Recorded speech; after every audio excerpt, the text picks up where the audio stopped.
Hello again. I'm back with another drawing. Several weeks ago I did comparison of budget pencil crayons. I compared Hilroy, Prismacolor Scholar, Crayola, and Faber Castell art grip. Shortly after posting the video, I received several dislikes, so I thought maybe a grape was not that impressive. So I've chosen to draw Benedict Cumberbatch as Doctor Strange. I chose to use only a limited number of pencils from each set, with the focus on the performance of the pencils and the ability to blend and layer them, rather than the number of pencils that come in each set. The colors used are orange, yellow, tan or flesh, red, brown, blue, gray, black, and white. I've excluded the Hilroy pencils because I was so disappointed with them, I would never use them again.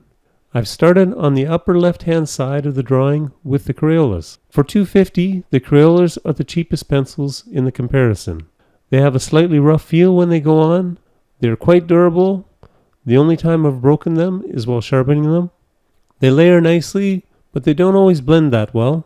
I also find that if you want to fill the tooth of the paper, you really need to put some effort into it. So when using the Crayolas, I'm quite comfortable with a grainy looking drawing at the end. One thing I do like about the Crayolas is they tend to produce quite bright, vivid colors. I have noticed they produce a waxy bloom soon after completing the drawing. My goal with the comparison is to work on each section of the drawing until I feel it is complete, or that any further improvements can be done without a significant cost in effort or time. So I'm going to move on to the Prismacolor Scholars. These are on the upper right-hand side of the paper. I've always loved working with Prismacolor. They are so smooth and creamy and blend amazingly well. I've done another review on the Scholar pencils, and my biggest problem was broken leads. By using a high-angle sharpener, I've avoided the broken lead problem mostly. A side effect of the Prismacolor Scholar pencils going on smoothly and blending so well is that you can easily fill the tooth of the paper and prevent further layering. Because the pencils are so soft, I also struggle to get any amount of details in the drawing. So yes, you can get details, but you will spend more time sharpening than drawing. The last issue with the Scholar pencils is it's sometimes difficult to get dark enough tones. The red I chose for the cape was quite vivid and really dark. But the darkest brown just isn't dark enough for dark brown hair. Overall, I was quite happy with the Prismacolor Scholar pencils. They are quick to work with. Because of this, I made a little more effort in darkening up the background than I did with the Crayolas. The last pencils in the comparison are the Faber Castell Art Grip. You can get them for about the same price as the Prismacolor Scholar 60 set, but this set only contains 48 pencils. There does seem to be less wasted colors in the Faber Castell set, but it is nice to have the 2 blacks and 2 whites that comes with the Scholar pencils. I'm using the Faber Castells to fill in the middle lower section of the drawing. This part of the drawing takes quite a bit longer than the rest of it, mainly because of the amount of detail required. Luckily, the Faber Castells were up to the job. They don't go on as smoothly as the Prismacolors, similar to the Crayolas, but it is easier to fill the tooth of the paper than the Crayolas. The Faber Castell pencils were the only ones I found it possible to both blend and layer the pencils. There was definitely more work involved with using these than the Prismacolor Scholars, but the results you could get made the effort satisfying. The pencils are quite durable. I have yet to break any, and the force I am using while blending with the white pencil would destroy a Prismacolor. As much as I enjoyed the pencils, I didn't enjoy the drawing. Working on the face was fine, but working on the hand and the magical sigil was frustrating. After working on the hand, I wanted to rush the rest of the drawing. And as a result, I messed up the cape and jacket.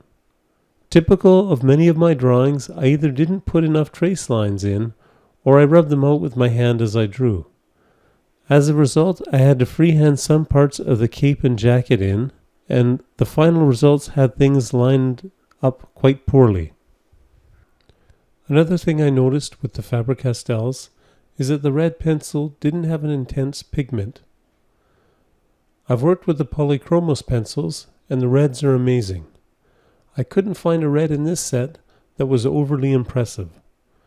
The red Prismacolor was far more intense, which you will notice when comparing the red section of cape done with the Prismacolor and the remainder of the cape done with Faber-Castell. In summary, I rate the pencils on enjoyment, durability, value, ease of use, and an overall rating. For enjoyment, Faber-Castells rank number 1. I feel I can do much more with these. Second would be the Prismacolor, mostly because I don't like grainy drawings and the effort required by the Crayolas to fill the tooth is painful. For durability, Faber-Castell is also the victor. They have yet to break, and you spend far less time sharpening.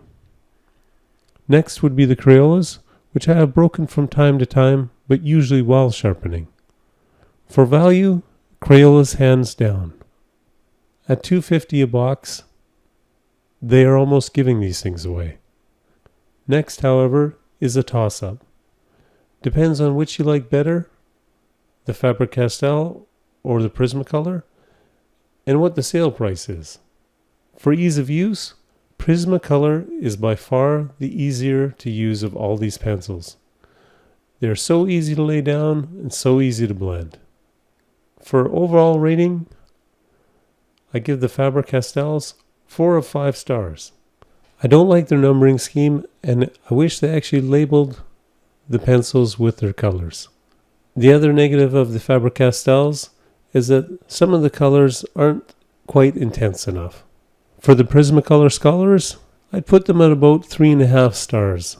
Issues are poor color intensity, limitations in layering, and of course, the famous Prismacolor quality control.